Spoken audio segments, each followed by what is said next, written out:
இன்றைக்கி visittemples.com அப்படிங்கிற website வலைதளம் மூலிமா உங்களுக்கு வந்து தமிழ்நாட்டில் இருக்கிற ஆம்பூர் துத்திப்பேட் பகுதியில் இருக்கிற பிந்து மாதவ பெருமாள் கோயிலை பற்றி சொல்ல போகிறேன். பிந்து மாதவ பெருமாள் கோயில் வந்து 5 அடுக்கு ராஜகோபுரம் கொண்டது. இது பாலாற்றங்கரை ஓரமாகவே அவன் இந்த கோயிலை வந்து கட்டியிருக்கா. கோயில் ராஜகோபுரம் பக்கத்துலேயே ஒரு இடத்த ஒதுக்கி அதில் ஷட்டர்லாம் போட்டு கோயிலோட தேர் அங்கே தான் இருக்குது. இந்த கோயிலுக்குன்னு தனியாக சில சிறப்புகள் இருக்குது. இது வந்து சுமார் 4000 ஆண்டுகள் பழமை வாய்ந்த கோயில்னு சொல்கிறா. அதே மாதிரி இந்தியாவில் வந்து காசி வாரணாசிக்கு அடுத்து இந்த பிந்து மாதவ பெருமாள் கோயில் ரொம்ப புகழ்பெற்ற கோயிலாகும். பிந்து மாதவ பெருமாள் கோயில் ஒரு சிலரால் வந்து வரதராஜ பெருமாள் கோயில்னு அழைக்கப்படுறது. அதே மாதிரி கோயிலில் தாயாரோட பேர் குமுதவல்லி பெருந்தேவி தாயார். கோயில் உள்ளே நுழைஞ்சால் வந்து 2 துவஜஸ்தம்பம் இருக்குது. 2 துவஜஸ்தம்பத்துக்கும் இடைப்பட்ட இடத்துல பலிப்பீடம் வச்சுருக்கா. அதே மாதிரி கோயிலோட மூலவர் சன்னதியை நோக்கியபடி கருடாழ்வார் சன்னதி இருக்குது. கோயிலோட மகாமண்டபத்துக்கு போகிறதா இருந்தால் சில படிகள் ஏறி தான் போனோம். மகாமண்டபம் ரொம்ப அருமையாக இருக்குது.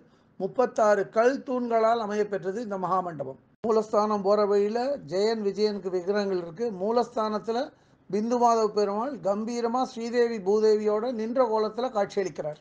பக்தர்கள் கூப்பிட்ட குரலுக்கு உதவும் வண்ணம் வலது கால பிந்து மாதவ பெருமாள் முன்னோக்கி வச்சு காணப்படுறார்.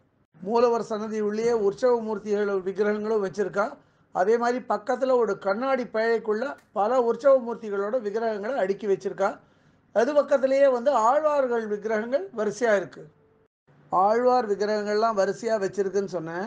ஆழ்வார் விக்கிரகங்கள்லாம் வரிசையாக வச்ச அடுத்து பக்கத்திலேயே வந்து இன்னொரு கருப்பு விக்கிரகம் இருக்குது. அவர் தான் ரோமரிஷி. இந்த ரோமரிஷிக்கும் பிந்து மாதவ பெருமாளுக்கும் ரொம்ப நெருங்கிய தொடர்பு உண்டு.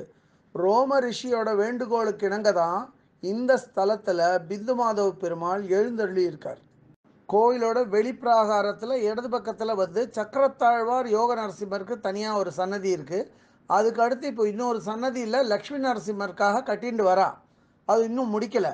அதுக்கு அடுத்தது வந்து 6 கால் மண்டபம் ஒன்று இருக்குது. அந்த 6 கால் மண்டப சன்னதியில் குமுதவல்லி தாயார் பக்தர்களுக்கு காட்சி தரா. இப்போது குமுதவல்லி தாயாருக்கு ஒரு 6 கால் மண்டப சன்னதி இருக்குதுன்னு சொன்னேன் இல்லையா? அதே மாதிரி 6 கால் மண்டப சன்னதியில் ஆண்டாளும் பக்தர்களுக்கு காட்சி தரா. இங்கே கோஷ்டத்தை சுற்றி வந்து லக்ஷ்மி நரசிம்மர் விஷ்ணு துர்கை வாழ்க்கெலாம் விக்கிரகம் வச்சுருக்கா. ஆண்டாள் சன்னதிக்கு எதிரிலேயே ஒரு 4 கால் மண்டபம் இருக்குது. இதுக்கு சுற்றுச்சுவர் இல்லை, மேற்கூரை மட்டும் இருக்குது. இங்கே ஒரு 5 தலை நாகராஜன் இருக்கார். அது பக்கத்துலேயே நாகதேவதைகள் விக்கிரகங்கள்லாம் வச்சு வழிபடுறா. இங்கே வந்து குழந்தை பாக்கியம் இல்லாத தம்பதிகள் வந்து 5 வாரம் வெள்ளிக்கிழமை வந்து விளக்கேற்றி வழிபட்டால் புத்திர பாக்கியம் கிடைக்கும் அப்படின்னு ஒரு நம்பிக்கை இருக்குது. இதற்கு அடுத்தாற் போல் ஆஞ்சநேய சுவாமிக்கு தனியாக ஒரு சன்னதி இருக்குது. அது பக்கத்துலேயே ஒரு கருட மண்டபமும் இருக்குது. இங்கே ஐயப்ப சுவாமிக்கு தனியாக ஒரு சன்னதி இருக்குது. இது கேரள பாணியில் கட்டியிருக்கா. மேலே வந்து ஓடெல்லாம் அமைச்சு கீழே 18 படி வச்சு பார்க்க ரொம்ப தத்ரூபமாக இருக்குது. இந்த பிந்து மாதவ பெருமாள் கோயிலில் சிறப்பாக செயல்படுற 3 பேரை பற்றி இப்போ நான் சொல்கிறேன். இவா யாருன்னா ஏகநாதன். இவர் வந்து ட்ரெஷரர். இவரோட மொபைல் நம்பர் 9486435455. அடுத்தது வெங்கடேசன். இவர் வந்து மெம்பர்.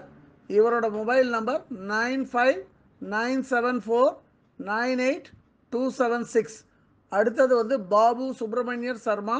இவர் வைஸ் பிரசிடென்ட். இவரோட நம்பர் 9486052011. இந்த கோயிலை பற்றிய ஏராளமான மற்ற விவரங்களுக்கு www.visittemples.com போயிட்டு பார்த்தீங்கன்னா எல்லா விவரங்களும் தெரிய வரும். இதுவரை இந்த காணொளியை கண்டும் கேட்டும் மகிழ்ந்த பக்தர்களுக்கு ராகவாச்சாரியின் சார்பாக நன்றிகள்.